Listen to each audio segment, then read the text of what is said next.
Hey guys, welcome to today's video on the 6 habits that you want to avoid that are shortening your life. So if you are new to the channel, hi, my name is Elika. I'm a trusted advisor and energy optimization coach for purpose-driven leaders who want to optimize their energy. So if you are really keen on looking at all the ways in your life that you can audit so that you can see where you could have more energy and be in overflow, then this is the channel that is going to share the tips, the habits, the sustainable ways of living our life in order for you to always be in overflow of your energy. And as I like to say, that's because energy is your most valuable currency.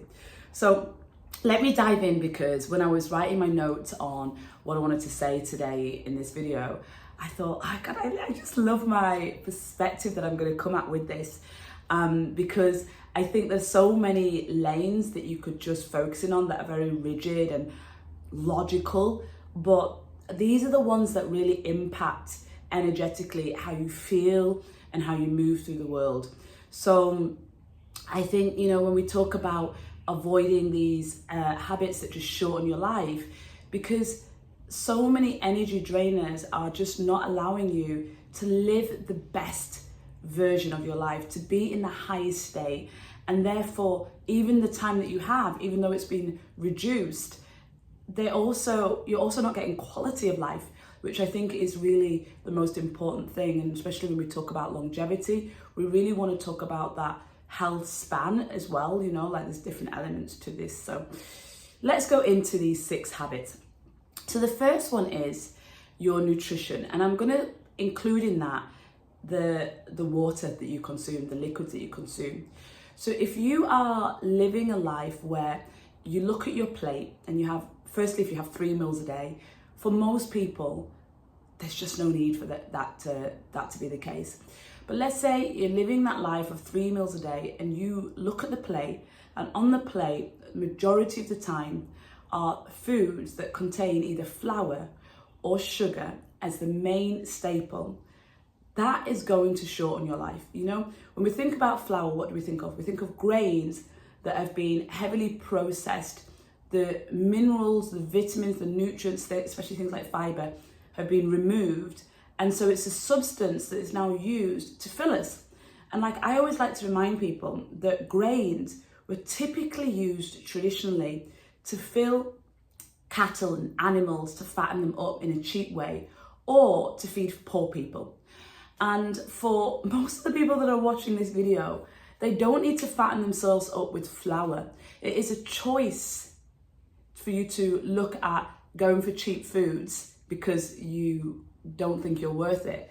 But there are so many foods out there that can keep us satiated, like protein-rich foods and healthy fats, that we don't need to use flour as our main staple, and we definitely don't need to use sugar, which will give us that boost of instant energy and leave us crashing afterwards.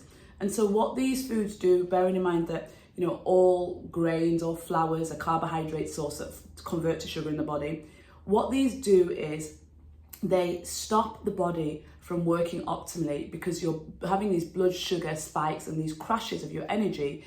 Hence things like insulin resistance, diabetes, feeding your cancer cells with its love of sugar.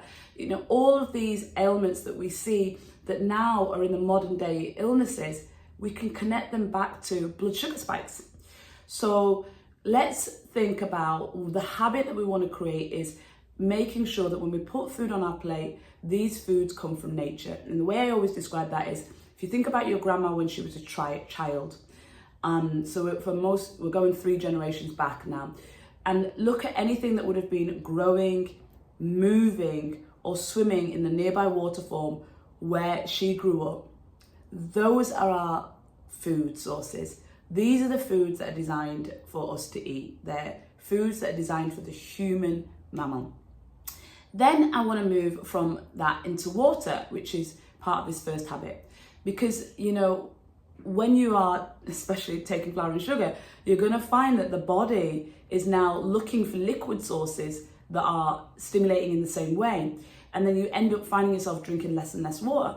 So then, you know, you think about some of the things that you could be consuming as your main liquid source every day: coffee, soda, alcohol, and then you forget that the body is 70% made up of water. So how can a plant thrive if you don't water it? What happens? It wrinkles and it shrivels up. But we don't think about that in our cells, and our cells shrinking and shriveling up and aging faster because we're not consuming the required water that it needs to optimally work. Okay, so the second thing the second habit is it's going to be about movement. Yeah. So what I want to say here is that the habit that is going to reduce your lifespan is sitting for long periods of time and not allowing energy to move through your body. So, you know, when we think about the history of this, a lot of this comes from all of us worked on the land. Men entered the workplace first, women entered second. So the workplace was originally built by men for men. And in that workplace, we think about factories and that kind of like paid by time and piece way of working. And this meant sitting for long periods of time. Of course, when we worked on the land, it was a lot more manual and a lot more movement. And so we've made it the norm as we've moved through from this factory working into office environments that sitting is normal. Then when you think about, you know, being at home and you want to relax, you want to unwind for the day. So now sofas have become ergonomically designed for you to just want to be able to sit there for long periods of time. And in a way that's great for a comfort, but it's not great for what your body is designed to do, which is move, which allows energy to move. When you're sitting on the floor or squatting, which was our old ways of sitting, then the body naturally gives you a signal that it needs you to move. It requires movement. You sit on the floor for 10 minutes, which I recommend to do, you know, floor sitting for 30 minutes every day to really promote that body's way of knowing like how to adjust and how to not just be sat in a comfy sofa. Notice how it will give you these signs: I need to move, I need to move, I need to move. Sit every day for 30 minutes on the floor and notice that. And that is because we are designed to move. So sitting for long periods of time is not going to allow that natural flow of energy that we want in our bodies to really also promote that longevity. Okay, so my third habit to avoid is being anxious all of the time. And that sounds obvious. Why would I want to be anxious all the time, Elika? I just suffer from anxiety. But understanding what is underneath that, and the symptom is really just addressed just because we've not addressed a root cause. So I like to express anxiety as being your mind being in the future and depression being your mind being in the past. But in either way, you're not in the current moment. Because when you're in the current moment, what is in front of you, what presents itself in front of you, you can only do what you can do with what is in front of you. But when your mind is in the future, so you're then thinking, oh my God, if I do this, this will happen. Oh my gosh, I might not get paid, or I might lose my job, or, you know, they might not want to be in a relationship with me anymore. Or all of the things that are in the future that could happen, that energy is the anxiety that it creates in your mind. Whereas for every single question that you have about what could go wrong, every fear of what could go wrong in the future, if you are in this present moment and you ask yourself, what can I do about that now? Brilliant question for your brain. You realize there's only one thing you can do about that now. And if you focus on that thing, it's very difficult for you to be losing energy by your mind being in the future and therefore that anxiety. And so anxiety creates this mental state that is not great for our well-being, which therefore is really going to reduce our life span. Okay, so the next one I have, number 4 is a bad habit is to be constantly using your mouth as the breathing apparatus of your body. So let's go into breathing. So what does breathing do for us? Breathing is the body's natural way of increasing oxygen. In some cultures, we refer to oxygen as prana. And prana is the life force. So if you think about any living thing without life force, without oxygen. We go back to the plant, we go back to other mammals. What happens is death. So what that tells us is that oxygen is life. And if oxygen is life, we really want to breathe in a way that promotes more life, more oxygen. And so when we know that we have two major breathing apparatus, we have the nose and we have the mouth, and the studies have shown that the nose has a natural way of filtering the air, filtering the toxins, and also allows us to breathe deeply into our body and go not just from this state that creates a sympathetic stress state in our body, but when we breathe through our nose, those airways allow us to open up our body, and we can start then thinking about how do we not only use our nose to create that filter, but then how do we stimulate our body to breathe in a way that goes deeper, opens up the chest, opens up the lungs and all of those airways, and then goes into the belly and gets that diaphragmatic, if I can say the word, breathing, goes into our belly and really gets that energy from that core area, that place of creation, gets that oxygen into that. And that's where we see us oxygenating every cell in our body, getting that blood to be deeply oxygenated so that life force can flow through the body. And so one of the ways that I have really trained myself to breathe through my nose is by mouth taping. So that's something you can look into. You can buy these. I just actually use like this white tape, but you can actually now buy proper mouth taping tape online. And you just tape your mouth closed. I did it for 3 months, and you just do it when you sleep, and it allows you to train yourself to breathe through your nose. I also consulted a doctor and a dentist, and when I spoke to my dentist, who focuses more on functional medicine, and so we talked about placing my tongue in the roof of my mouth, and so teaching myself there to train myself to be able to breathe through the nose and put the tongue in the proper place so that the breathing is happening in the way that it's designed to happen. And all of that is beautiful because it, from the dentistry point of view, she shared with me how it shapes your mouth, and the structure of our faces have been changing as we've not been breathing properly. There's also the parasympathetic system. You want to create that state of being in your nervous system that tells your body that you're in rest and digest, you're in this relaxed state of being. And when you're in that state of being through the breath, then every body part is going to function more optimally, and that's what's going to create more life. So, mouth taping has worked really well for me. I also practice breath work in the morning. My practice is 4-7-8. I think I've done some videos where I've talked about that, but it's breathing in for 4 seconds, holding for 7 seconds, breathing out for 8 seconds, and repeating that cycle. So these are all the different ways that I practice getting life force into my body through the breath. But just noticing your breathing pattern, and if you think that you only breathe through your mouth, going deep into that world and training yourself how to absorb more oxygen and breathe properly. So I think I have to do a video on just that breath. Actually, oh my God, I just had a brilliant idea. I have one of the most amazing clients and breathwork practitioners that I want to do a video with on that. So 5 for me is, the 5th habit is having toxic relationships. Our relationships are fundamentally at the core of our well-being. So if we want to put the hierarchy of well-being in a pyramid, I would say that it's not nutrition, it's not even exercise at the top.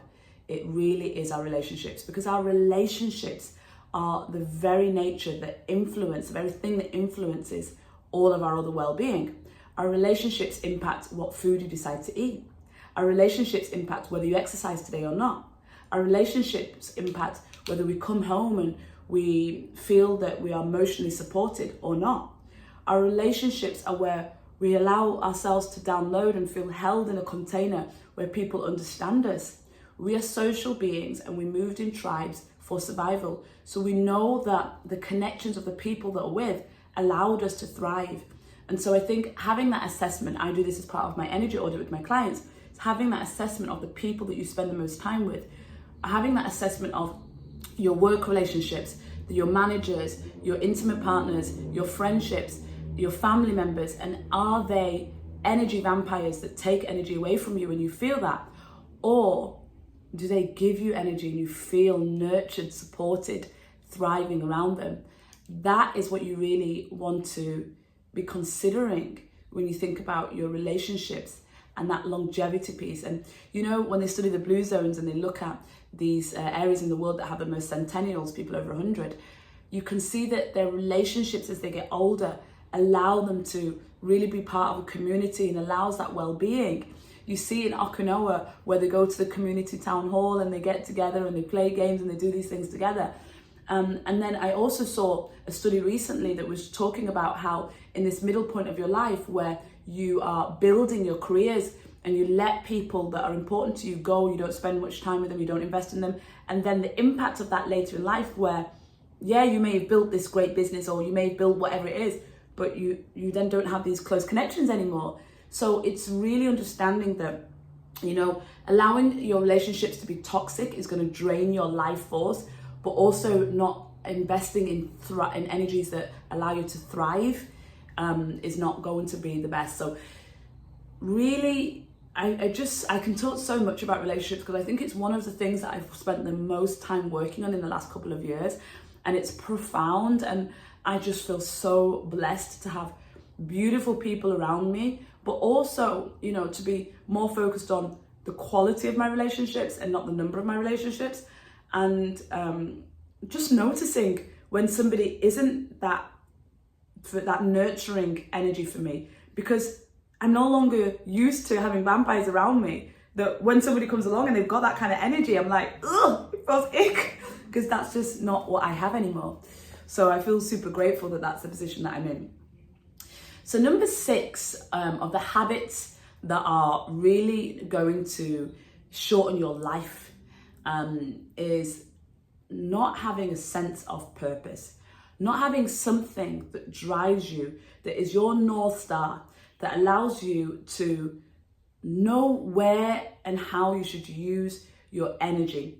So this is why I freaking love human design and why it's a fundamental piece of when I do the energy audit with the clients and I look at, you know, their purpose and what they're here to do. I love it because human design, and you know, please check out my other videos on human design, but it gives you that roadmap of who you are, what you're here to do and how you're here to do it. And when you have that, you are so much more efficient with how you use your energy. So I think about, you know, like a typical day and what I want to do in that day.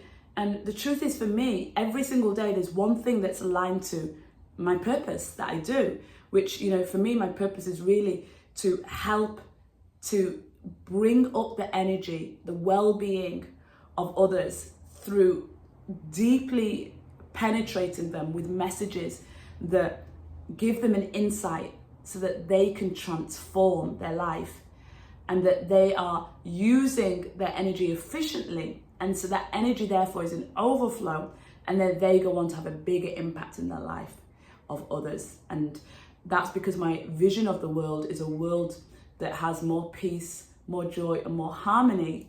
And so I need to install that in the people that I serve for them to then have that impact and create more of that abundance of energy.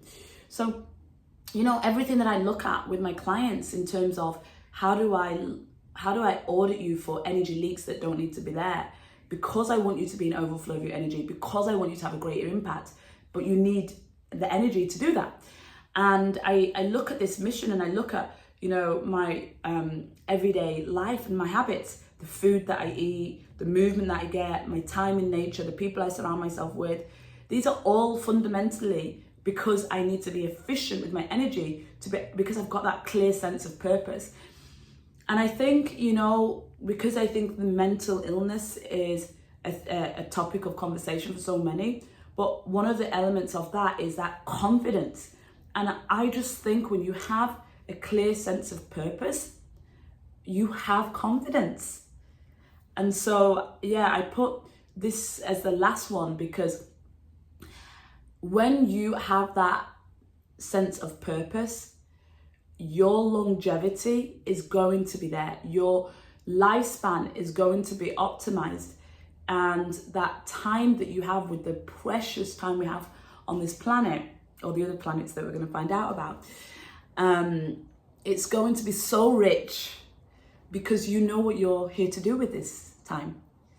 And so that concludes those 6 habits that are things that you want to be mindful of that will reduce your time on this planet, your lifespan. So I hope you've enjoyed that. And if there are, things that you want to cover that we've covered in not enough depth that you want, please leave me that in the comments below. Share in the comments, what is your key takeaway from what I've shared today? Maybe what is one of those habits that you want to really work on from the things that I've shared? And if this has given you value, please like it, because that allows other people that I really want to make an impact to be notified and made aware of this content and this channel as I grow and expand this channel to make a bigger impact in the world. And if you feel that there's somebody in your life that really needs to hear this message today, feel free to share it. Yeah. So subscribe to make sure that you always hear more energy tips on how you can have your life in more overflow of energy, so that you can understand truly what it feels like when you are living through the fact that energy is your most valuable currency, and you're going to protect it, you're going to grow it, you're going to nurture it so that you can have a bigger impact in the world. So take care. See you in the next video.